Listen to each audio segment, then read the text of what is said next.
Dear learners, I hope that you all are happy. देखो आज हम जानने वाले हैं write an application to your principal to grant you full fee concession and scholarship.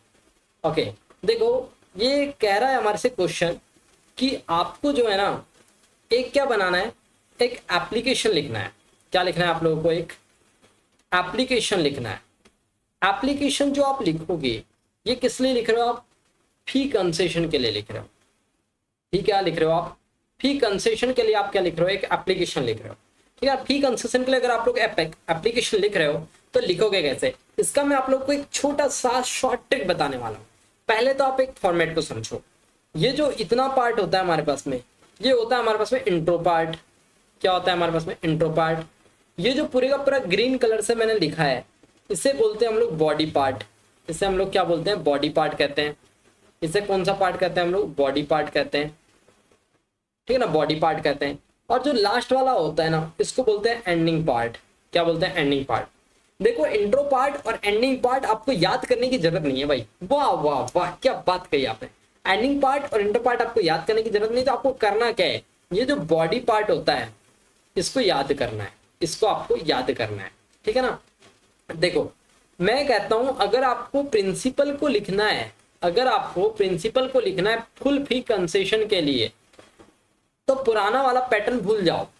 2 से start करते थे वो बात अलग है। कई बार क्या होता है ना, एड्रेस भी देता है प्रिंसिपल का या स्कूल का।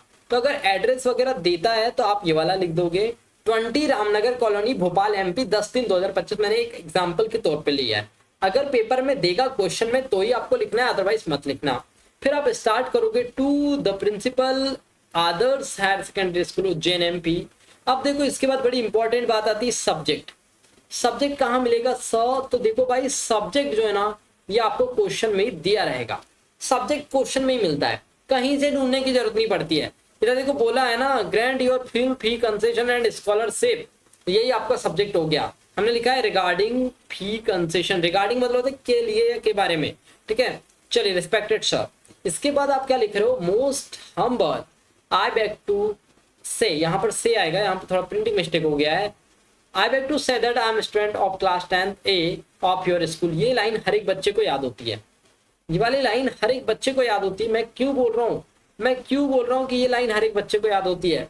Most humbly I beg to say that I am student of class 10th in your school class section A जो भी है। ठीक है, तो ये लाइन हर किसी को याद होती है।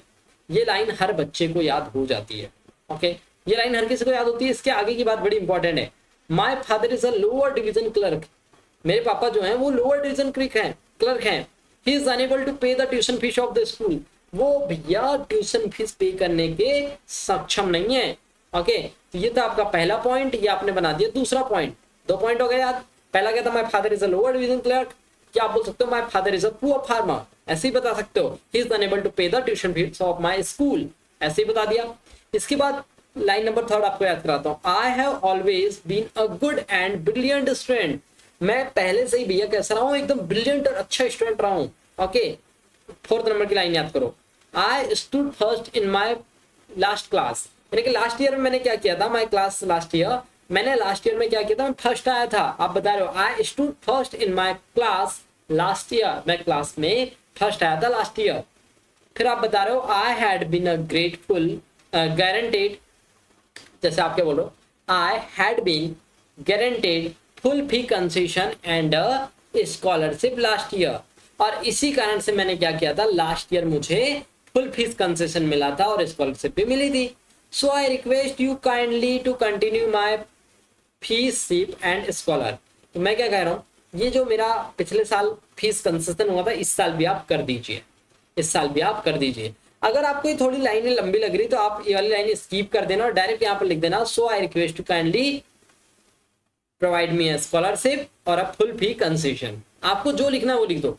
अगर स्कॉलरशिप के लिए आता है, स्कॉलरशिप के लिए आता है आपको, तो भाई यही लिखना है आपको। अगर आपको फुल फी कंसेशन आता है, फी कंसेशन, तो भी आपको यही वाला एप्लीकेशन लिख के आना। ठीक है, सो आप बता रहे हो क्या? पहली लाइन में तो आप लोगों ने इंट्रो वाली लाइन बताया था, I beg to say that I am student of class 10th of your school. आपने बताया फिर my father is a lower division clerk, he is unable to pay tuition fees of school. फिर आपने बताया I have always been good student and brilliant student. मैं पहले से एक अच्छा और गुड स्टूडेंट रहा हूँ।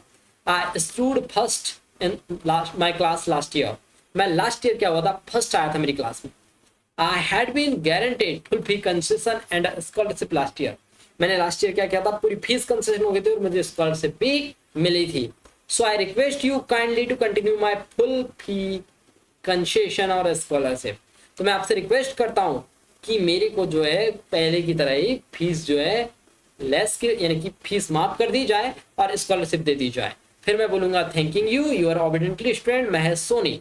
आपको यहाँ पर नाम वही वाला लिखना है जो आपको एग्जामिनर क्वेश्चन में देगा। आपको मन से कुछ नहीं लिखना भाई, मन से लिखोगे गलत हो जाएगा। तो आपको वही नाम लिखना है जो आपको क्वेश्चनर देगा। जैसे आपको दे दिया राधा जैन, तो आपको नाम यहीं पर लिखना है राधा जैन। यहाँ पर भी आप क्या नाम लिखोगे, राधा जैन। ओके, ये लिखना है।